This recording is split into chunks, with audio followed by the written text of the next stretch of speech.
Turetski serial görüp Gökbazar'a pal baktırmaya giden Çarjovski kızlar. Salam. Salam. O içerisilerden kızlar. Yerine oturunlar. Gördün mü bildi? Adamların acıştak bararken bileyken gördün mü? Yok işi açıp geldiğinizde de şuna menem oturunlar dedim. Size pal bakıp vermeli mi? Kande bildiniz. Tovalara tıman yerden biledi bu adam. Padruganınızın elinde bakal yok ya sizin elinizde barar. Şuna soradım. Benim. Ha, men. Ana! Adama prosta yapıyor, kara bile oturttu. Tova etti mi? Tak. Onda kofi içtiniz he? Gördün mü bildi. Kande bildiniz. Seni yiğidin taşla gittim ya.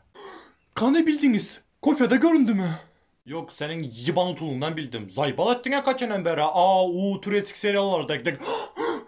Zaybal ettin ya. O berenin bir 10 manat pul bile burnuma getirdin ya. Oğlar ettim, bu adam hemmez adı bileyken. Kaçana beri. Kara kofenin tekinde hissedam koymapsan yalap yemeleken munça bu da açmayan sen. Tobalar etme. Birinci gezek buna kampalçı gördüm. Aç kalam zendarcı bildim alacet.